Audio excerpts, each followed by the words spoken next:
ইন্নাস সালাতা তানহা আনিল ফাহশাই ওয়াল মুনকার ওয়ালা যিকরুল্লাহি আকবার ওয়াল্লাহু ইয়ালামু মা তাসনাউন।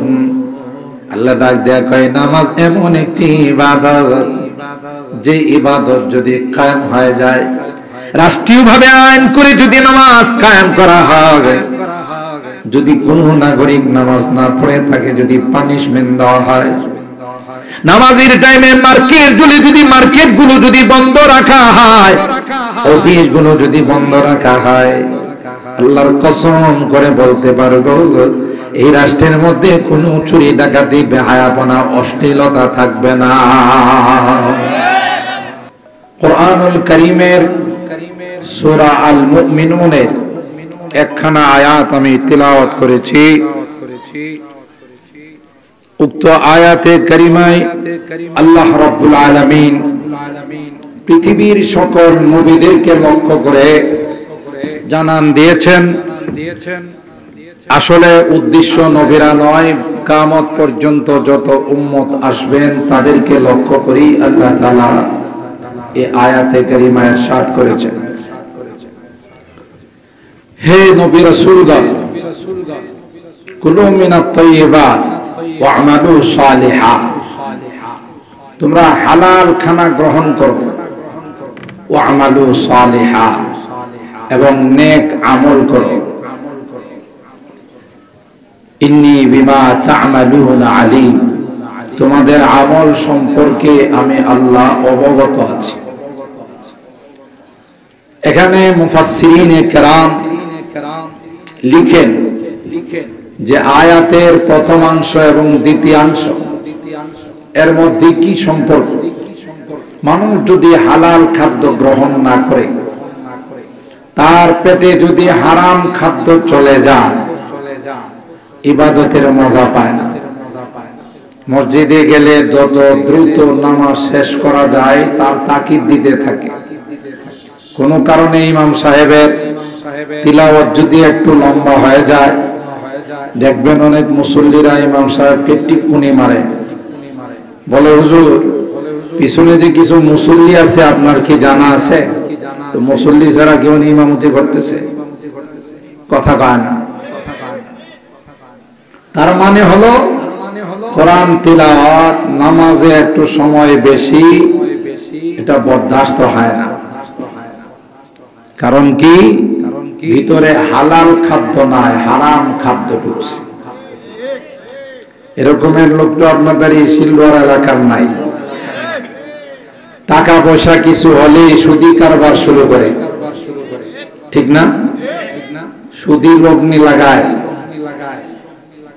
হারাম উপার্জন দিয়ে আঙ্গুল ফুলে কলা গাছ হতে চায়, খুব অল্প সময়ের মধ্যে বড় লোক হতে চায়, আছে না নাই? তাইলে হালাল খাদ্য, এর সাথে ইবাদতের একটা গভীর কানেকশন আছে, সম্পর্ক আছে। হালাল খাদ্য না হলে ইবাদতে মজা লাগে না, ইবাদতের স্বাদ পায় না। হাদিসের মধ্যে আল্লাহর হাবিব ইরশাদ করেন, যাকাত তু'মাল ঈমান মান রাদিয়া বিল্লাহি রাব্বা ওয়া বিল ইসলামি দীনা ওয়া মিন মুহাম্মাদিন নাবিয়্যা ওয়া রাসূলা। ঈমানের মজা পায় ওই ব্যক্তি যে ব্যক্তি আল্লাহকে রব হিসাবে মেনে নিলে আর ইসলামকে তার ধর্ম হিসাবে মেনে নিলে, আল্লাহর হাবিব সাল্লাল্লাহু তাআলা আলাইহি ওয়াসাল্লামকে নবী হিসাবে মেনে নিল। কি অর্থ? তার জীবনের সর্বক্ষেত্রে ইসলামকে বাস্তবায়ন করতে চায়। সেই নামাজে দাঁড়াইলে শুধু দাঁড়িয়ে থাকতেই মনে চায়, নামাজ থেকে আসতে মনে চায় না।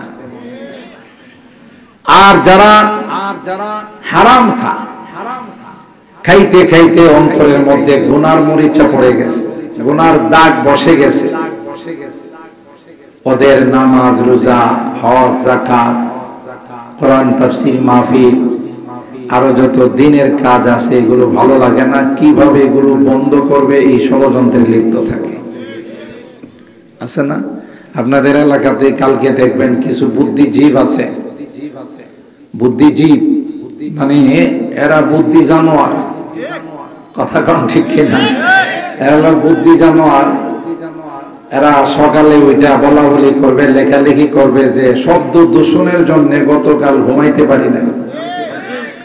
কোরআনের আওয়াজ নাকি ওর কাছে শব্দ দূষণ মনে হয়, আর গানের আওয়াজ, ড্যান্সের আওয়াজ, ঢোল তবলার আওয়াজ, এগুলো তার কাছে খুব মজা লাগে। বুঝা গেল তার কলবের মধ্যে ক্যান্সার হয়েছে, তাই না? অসুস্থ দিন, গুনাহ করতে করতে করতে করতে কলবটা মরিচা পড়ে গেছে, দিলটা অসুস্থ হয়ে গেছে। ভালো খারাপ লাগে, খারাপ ভালো লাগে। যেমন গায়ে জ্বর আসলে ভালো খাবার যদি তার সামনে আপনি পেশ করেন, ওই যে তিতা, মজা লাগে না। খাবারের সমস্যা না মেশিনের সমস্যা? তার মেশিনের সমস্যা, খাবারের সমস্যা না। অখাদ্য তার সামনে দিলে খুব ভালো লাগে, বোঝা গেল তার চিকিৎসা করতে হবে, জ্বর আগে সারাইতে হবে, তাইলে ভালোটা ভালো লাগবে, খারাপটা খারাপ লাগবে। আজকে আমাদের ইবাদতের মজা নাই, হালাল খাদ্য আমার ভিতরে ঢুকে না, যে কোনো ভাবে হারাম খাদ্য আমার আপনার ভিতরে ঢুকে গেলে তখন ইবাদতের মজা লাগবে না। সাহাবায়ে কেরাম রিদওয়ানুল্লাহি তাআলা আলাইহিম আজমাইন কি নামাজের মধ্যে বিভোর ছিলেন। হযরতের শুনতেছিলাম আলোচনার মধ্যে বলতেছিলেন যে ইহসান, ইখলাস, মান ইহসান আন তা'বুদাল্লাহা কাআন্নাকা তারা। যদি শরীরের মধ্যে কোন তীর ঢুকে গেছে, কোন যন্ত্র অস্ত্র ঢুকে গেছে, তাইলে বলতো যে নামাজে দাঁড়াইলে এটা বের করতে হবে। কেন? এরা নামাজে দাঁড়াইলে তাদের মোলাকাত হয়ে যায় রূহের জগতে আল্লাহর সঙ্গে। সুবহানাল্লাহ।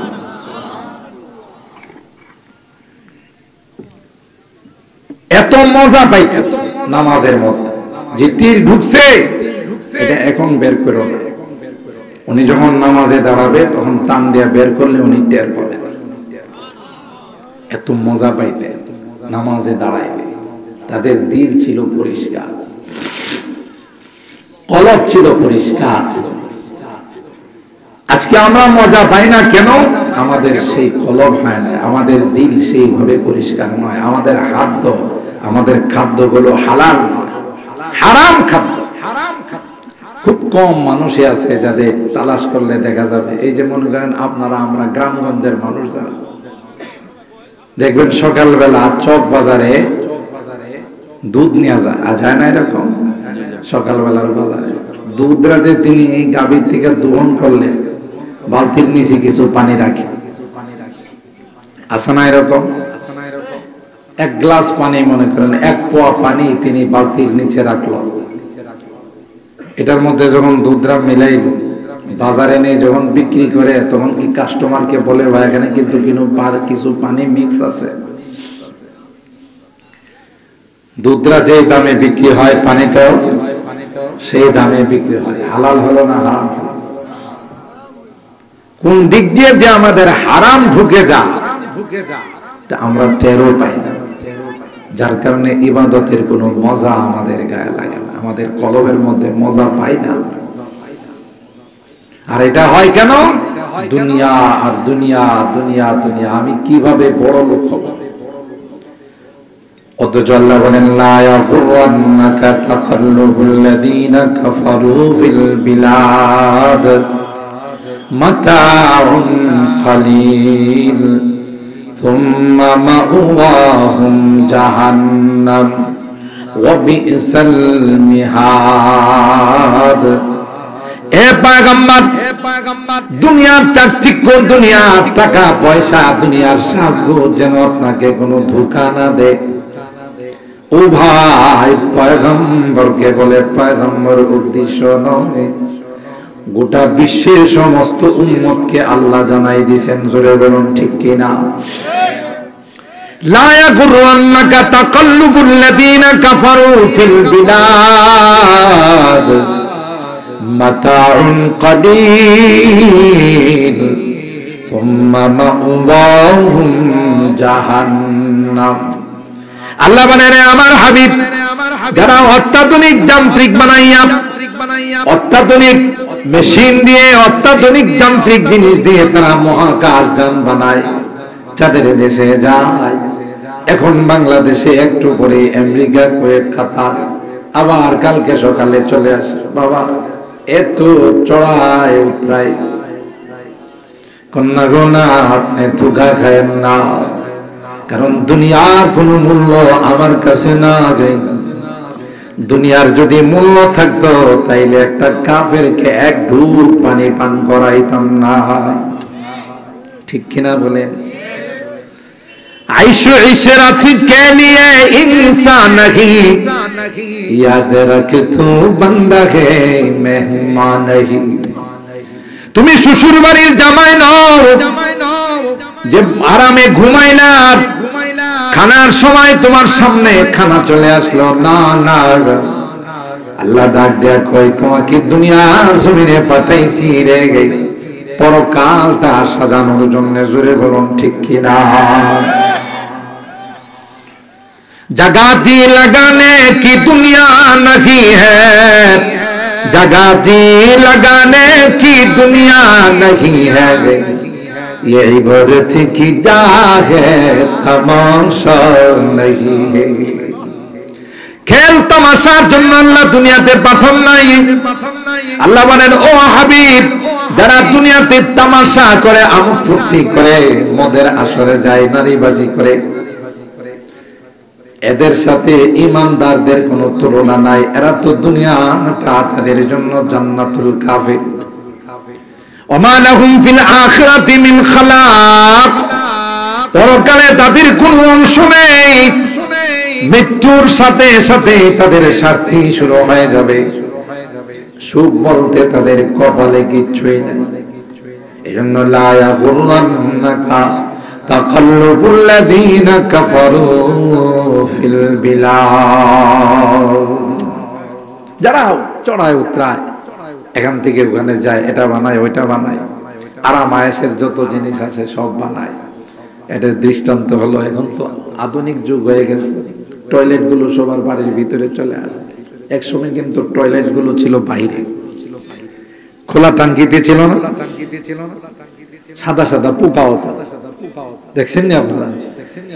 টিঙ্কিতে এক পর্যায়ে সাদা পোকাগুলো হতো। এই পোকাগুলো আমি যখন ছাত্র জীবন তখন দেখছি, খোলা টাঙ্কি তো আমরা ব্যবহার করছি মাদ্রাসায়, তখন দেখছি যে এক একটা পোকা এই ময়লা খাইতে খাইতে, পায়খানা খাইতে খাইতে রিটায়ার্ড অফিসারের মতো। কথা বলেন ঠিক কিনা?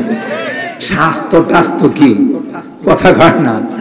স্বাস্থ্য টাস্থ্য দেখলে মনে হয় যে ওই বাবা কি সুখে যে আছে। আবার ফুটবল খেলে, কখনো ক্রিকেট খেলে, কয়েকজন মিলে মিলে দেখছি যে 4-5 জনে মিলে মিলে কি আনন্দ ফুর্তি। একবার উপরে ওঠে, আবার নিচে নামে। আছে কই?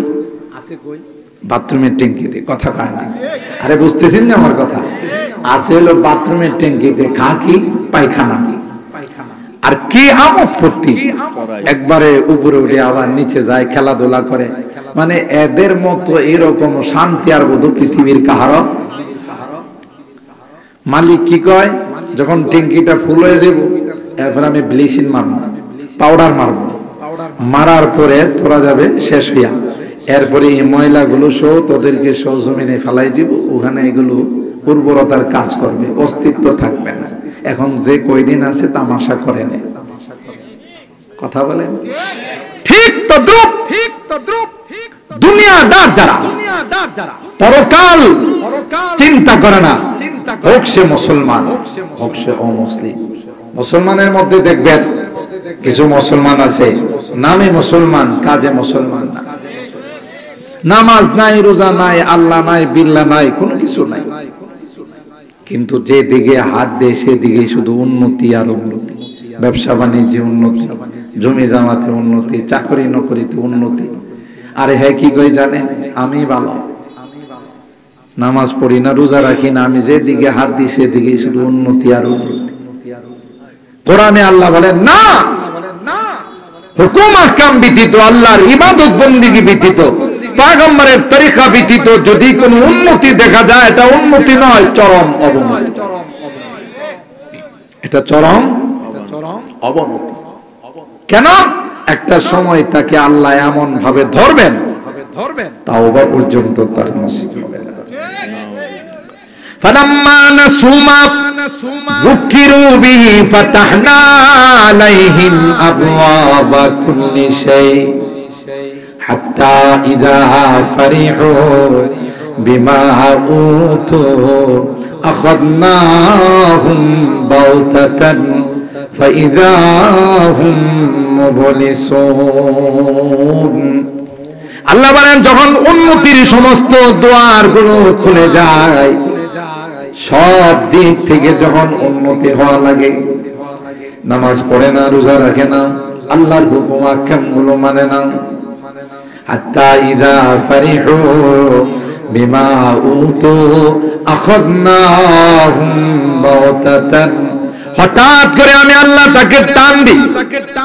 এর আগে তো আমি আল্লাহ ধীর দিয়েছি, সানাস্তাদরিজুহুম মিন হাইসু লা ইয়ালামুন ওয়া উমলি লাহুম ইন্না কাইদি মাতিন।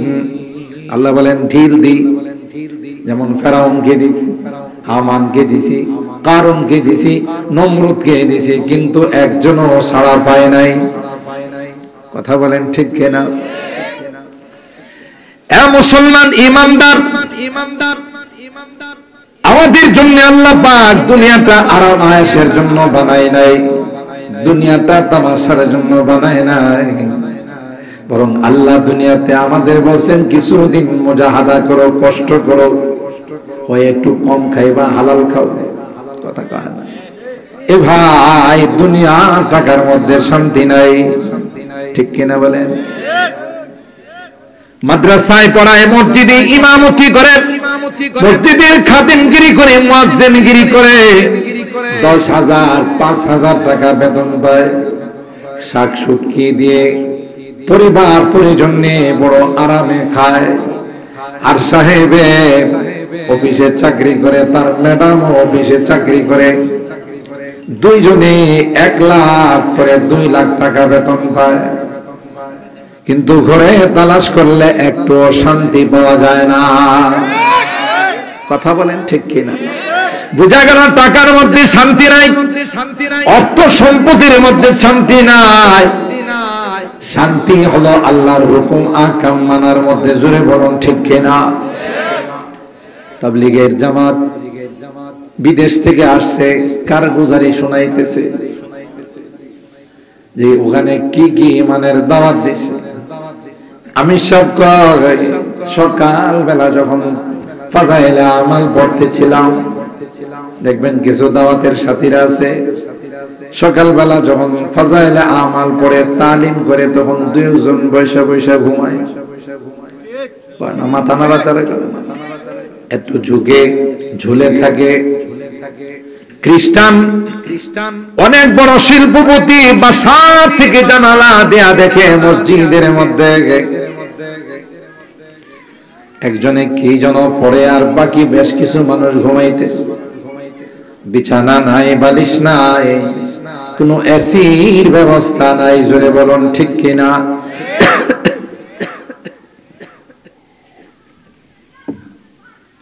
তাড়াতাড়ি করে লিফটের মধ্যে করে নিচে আসছে, আয়সা আমির সাহেবকে কয়, আমির সাহেব তোমার কাজ বন্ধ করো, আগে তোমার সাথীরা ঘুমের কি ওষুধ খাইছে? সুবহানাল্লাহ কইবেন না? আমি এই দেশের সবচেয়ে দামি ওষুধ, ঘুমের জন্য সবচেয়ে দামি ওষুধরা আমি খাই। 24 ঘন্টায় 2 ঘন্টা ঘুমাইতে পারি না। কি আলিশান বিল্ডিং এ থাকি, গালিচার মধ্যে থাকি, ঘুম আসে না। আর এদের কোনো বিছানা নাই, বালিশ নাই, কিছুই নাই, বসে বসে ঘুমাইতেছে। নিশ্চয় আমার থেকে দামি ওষুধ রাখাইছে। কথা কয় না? আমার ঘুম আসে না, তোমার সাথীদের ফ্লোরের মধ্যে বসে ঘুমায়। ওষুধরা আগে লিখে দাও যে ওষুধরা তোমার সাথীরা খাইছে। আমি সব বুঝে ঘুমের দরকার। সুবহানাল্লাহ।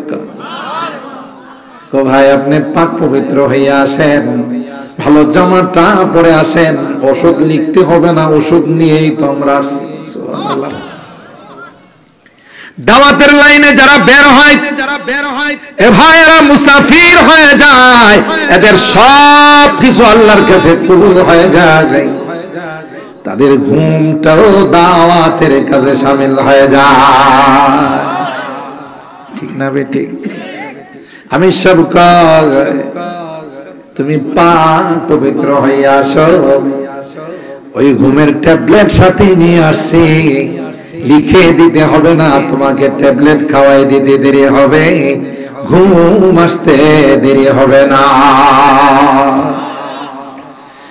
ওই দেরি না করি, তার তো ঘুমের দরকার, সেজন্য পাক পবিত্র হইয়া আমির সাহেবের কাছে আয়েশা কয় আমার ট্যাবলেটটা দেন। কয় তুমি পড়ে নাও লা ইলাহা ইল্লাল্লাহু মুহাম্মাদুর রাসূলুল্লাহ সাল্লাল্লাহু আলাইহি ওয়াসাল্লাম। আমির সাহেব কারগুজারি শুনান, আল্লাহর কসম কলমা পড়তে দেরি হয়, তার চোখে আল্লাহ ঘুম দিতে দেরি করেন না। ঠিক না বেটি? বোঝা গেল টাকা পয়সার মধ্যে শান্তি না, শান্তি হলো ইসলামের মধ্যে। জোরে বলুন ঠিক কিনা? যারা মুসলমান সারাদিন রিক্সা চালায়, অটো চালায়, নামাজ পড়ে, রাত্রের বেলায় যখন ঘুমায় যায় সাথে সাথে চোখের মধ্যে ঘুম চলে আসে। ঠিক কিনা? কম খাবেন, কারণ আপনার খানার হিসাব দিতে হবে, আপনার প্রতিটা কদমের হিসাব দিতে হবে। কম খান কিন্তু হালাল খান। ঠিক না বেটি? লা ইয়াদখুলুল জান্নাতা জাসাদুন গুযিয়া বিল হারাম। যেই বডির মধ্যে হারাম ঢুকছে, যেই বডির মধ্যে সুদের টাকা ঢুকছে, যেই বডির মধ্যে হারামের টাকা ঢুকছে, নবী কয় ওই বডি কোনদিন আল্লাহর জান্নাতে যাবে না। হালাল খাদ্য আমাদের দোয়া কেন কবুল হয়? মালবাসুহু হারাম, মাকুলুহু মাকালুহু হারাম, মাশরাবুহু হারাম। ক্বালা ইয়া রাব্বি ইয়া রাব্বি ফান্না ইস্তাজাবু লাক। সব হারাম নিয়ে তুমি আল্লাহর কাছে হাত তুলে বলো, আল্লাহ আমার এই দোয়াটা কবুল করো, এই দোয়াটা কবুল করো। তোমার চতুর্পাশে হারাম দিয়ে ঘেরাও। কথা কয় না? তাহলে এই দোয়া তো কবুল হবে না। কেন? হারাম দিয়ে বেষ্টিত আছে। বিজয়ের মাস, আমি অনেক মাহফিলে বলে থাকি, আজকে যাদের জন্য আমরা এই স্বাধীনতা পাইলাম, যাদের আত্মত্যাগের বিনিময়ে বিজয় পাইলাম, আমরা তাদেরকে কিভাবে স্মরণ করি বলবো? যে সিস্টেমে আমরা স্মরণ করি, মহান বিজয় দিবস আসলে, মহান স্বাধীনতা দিবস আসলে রাত 12টার পর থেকে গান শুরু হয়। আপনাদের সিলেট এলাকায় হয় না, আমি ঢাকার কথা বলতেছি। বিজয় দিবস পালন করে, স্বাধীনতা দিবস পালন করে গান দিয়ে। ওরা কি এই জগতের বাসিন্দা না পরপারের বাসিন্দা, কবরের বাসিন্দা? ঠিক কিনা বলেন? এদের আত্মার শান্তির জন্য, এদের রুহের মাগফিরাতের জন্য কি গান দিলে লাভ হবে না কোরআন পড়লে লাভ হবে? এদের আত্মার শান্তির জন্য তুমি 3 বার কমপক্ষে সূরা ইখলাস তিলাওয়াত করে তাদের রুহের মাগফিরাতের জন্য পাঠাও। সুবহানাল্লাহ। জোরে বলো সুবহানাল্লাহ। ও বাবা আর একটু বাড়ে না, একটু বাড়াও, একটু ক্লিয়ার করো। তাদের আত্মার শান্তির জন্য 3 বার কুল হুয়াল্লাহ শরীফ যদি তিলাওয়াত করে তাদের জন্য দোয়া করা হয়, এদের আত্মা শান্তি পাবে, কিছুটা হলো তাদের হক আদায় হবে। আমরা তাই করি। আমাদের মাদ্রাসাগুলোতে বিজয় দিবসে বন্ধ রেখে কোরআন খানি করে আমরা তাদের জন্য দোয়া করি। কিন্তু দুঃখজনক বিষয় হলো সত্য, আমাদের খতমগুলো দোয়াগুলো যখন এদের কবরে যায় গিয়ে দেখে ঢুকার জায়গা নাই, গানে আগে দখল করে রাখছে। কথা কয় না? তো দোয়াগুলো ফেরত আসে। আয়েশা কই হুজুর চলে আসলাম। কিনা বাবা চলে আসলা কেন? হুজুর ঢুকার জায়গা নাই, গানে দখল করে ফেলাইছে রাত 12টার পর থেকে। কথা কয় না? আল্লাহ মুশকিল। আল্লাহ বলেন সূরা হজের 41 নম্বর আয়াত, বিজয়ের নিয়ামত যারা পাবে, স্বাধীনতার নিয়ামত যারা পাবে, এই নিয়ামতের শুকরিয়া আদায় করতে হবে, তাহলে নিয়ামত বাড়াই দেবে। আর যদি তার না শুকরিয়া হয়, অকৃতজ্ঞতা হয়, আল্লাহ বলেন বাড়ানো তো দূরের কথা, যা আছে তাও থাকবে না। কথা বলেন ঠিক না? তাইলে এই নিয়ামতের, বিজয়ের নিয়ামতের শুকরিয়া কি? স্বাধীনতার নিয়ামতের শুকরিয়া কি? ইম্মাক্কান্নাহুম ফিল আরদ আকামুস সালাহ। এক নম্বর শুকরিয়া হলো রাষ্ট্রীয় ক্ষমতায় যারা থাকবে ওরাও 5 ওয়াক্ত নামাজ পড়বে, রাষ্ট্রের নাগরিকদেরকে আইন করে নামাজের জন্য বাধ্য করবে। কথা কয় ইন্নাস সালাতা তানহা আনিল ফাহশাই ওয়াল মুনকার ওয়া লাযিকরুল্লাহি আকবার ওয়াল্লাহু ইয়ালামু মা তাসনাউন। আল্লাহ ডাক দেয়া কয় নামাজ এমন একটি ইবাদত, যে ইবাদত যদি কায়েম হয়ে যায়, রাষ্ট্রীয়ভাবে আইন করে যদি নামাজ কায়েম করা হয়, যদি কোন নাগরিক নামাজ না পড়ে তাকে যদি পানিশমেন্ট দেওয়া হয়, নামাজের টাইমে মার্কেটগুলো যদি বন্ধ রাখা হয়, অফিসগুলো যদি বন্ধ রাখা হয়, আল্লাহর কসম করে বলতে পারবো এই রাষ্ট্রের মধ্যে কোনো চুরি ডাকাতি বেহায়াপনা অশ্লীলতা থাকবে না। কারণ কোরআনে আল্লাহ বলেন ইন্নাস সালাতা তানহা আনিল ফাহশাই ওয়াল মুনকার। নামাজ এমন একটি ইবাদত, যে ইবাদত সব রকমের গর্হিত কাজ থেকে মানুষকে ফেরত রাখে, মানুষকে বিরত রাখে। জোরে বলুন ঠিক কি না? যে ব্যক্তি নামাজ পড়বে সে কোনোদিন 2 নম্বরই করতে পারে না। আজকে যে কোনো জায়গাতে আপনি যাবেন, একটা পিউনের কাছে যদি যান, পাতলা মাল ছাড়া ফাইল পর্যন্ত নড়াচড়া করে না। কথা কয় না? পাতলা মাল বুঝেন? একটা গ্রাম্য শালীর দরবার করলে ওখানে বান্ডিল বিনিময় না হলে কথা কয় না। আপনাদের এলাকায় নাই, আমার এলাকার কথা বলতেছি। আর এই গন্ডগোল লাগানোর জন্য এক শ্রেণীর সর্দার মাতবর আছে, মিট করার পরিবর্তে আরো লাগাই দেয়। যদি কেউ কাউকে কিছু বলে, আয়সা যদি হ্যাঁ শুনে আয়সা কই বেটা তুই কি পুরুষ না কাপুরুষ, তোরে কয়া ফলাইছে, তুই কোনো জবাব দিস না বেটা, তুই হাতিকে চুরি বইয়া বসে আসছ না। উত্তেজিত করে না? করে না? বলো। ইনসাফ নাই, নেই বিচার নাই, কোথাও নেই বিচার নাই, যার কারণে গোটা সমাজ শুধু জুলুমে ভরপুর হয়ে আছে। জোরে বলুন ঠিক কিনা? ও ভাগ নেই বিচার থাকলে বড় বড় আল্লাহওয়ালা আলেমরা জেলখানায় বন্দী থাকতো না। কথা কয় না? যে জেলখানার থেকে গায়িকারা, মদের কেসের আসামিরা, বিভিন্ন কেসের আসামিরা মেহেন্দি দিয়ে বের হয়ে যায়, আর শাইখুল হাদিসরা জেলে পুড়ে মারে। কথা বলেন ঠিক কিনা? এটা তো আমার কথা নয়, আল্লামা কামালউদ্দিন দামিরি রাহমাতুল্লাহি আলাইহি হায়াতুল হাইওয়ান নামক কিতাবের মধ্যে দেখেন, যেই সমাজে, যে দেশে, যে রাষ্ট্রে নেই বিচার থাকে না, সেই সমাজে সুকুন বসবাস করে না। আপনাদের এলাকায় আছে, সিলডুয়ার এলাকায় আছে সুকুন। এখন দেখেন, আগে ছিল না, এখন নাই। বোঝা গেল সামাজিক ভাবেও নেই বিচার নাই, রাষ্ট্রীয় ভাবেও নেই বিচার না।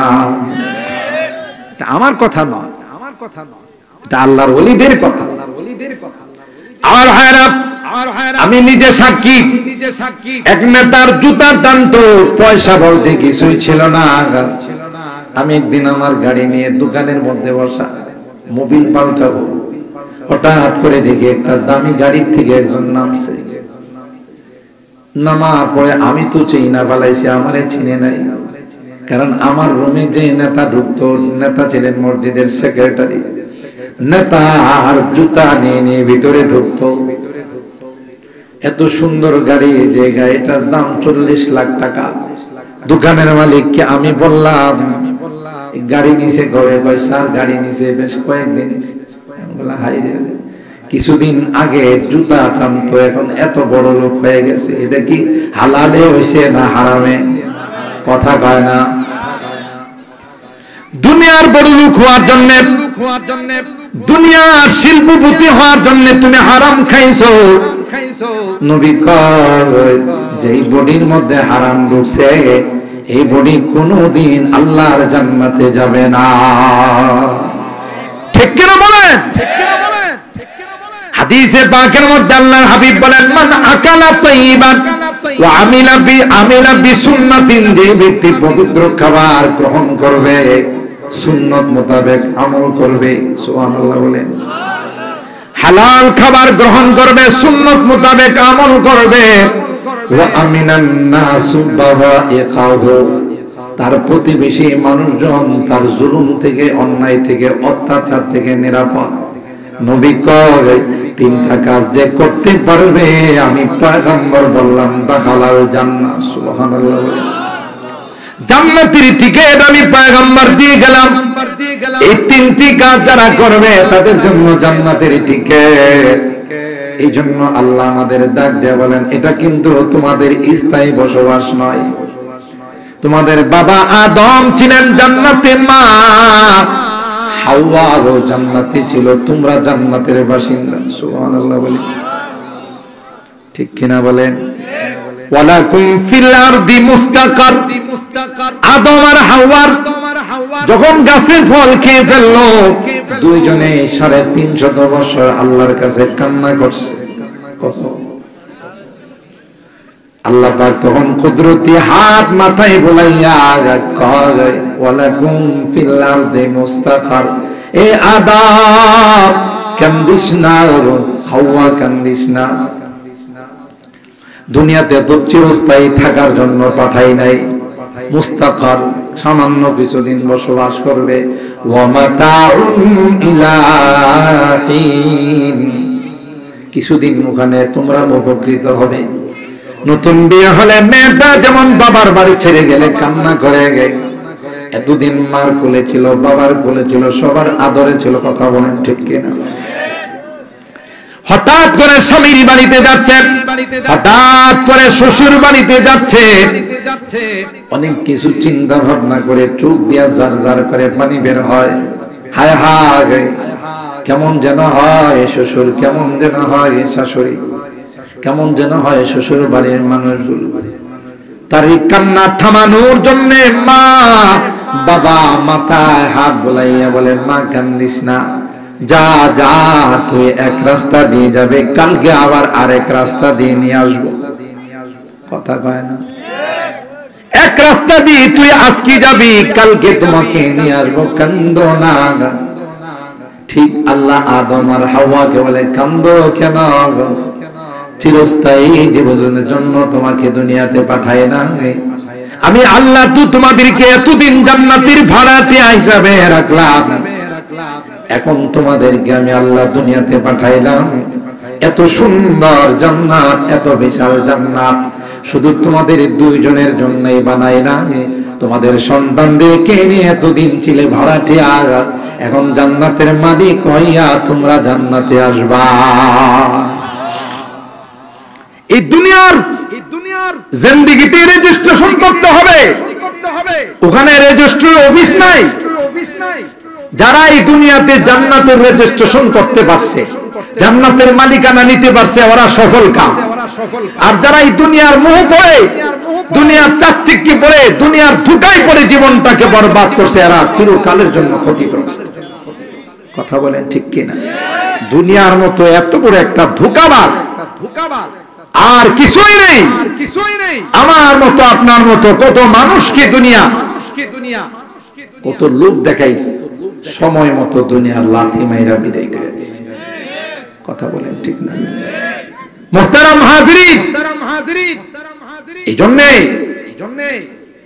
সুখে থাকলেও জীবন যাবে, দুঃখে থাকলেও যাবে, আরামে থাকলেও তার যাবে, কষ্টে থাকলেও যাবে। বুদ্ধিমান ও ব্যক্তি, যে ব্যক্তি এই দুনিয়া দিয়ে পরকাল কামাইছে। কথা বলেন ঠিক কি? আমার যুবকদেরকে আমি ধন্যবাদ জানাই, মোবারকবাদ জানাই। শুধু আজকে এখানে নেই, গোটা বাংলাদেশে আমরা সফর করি।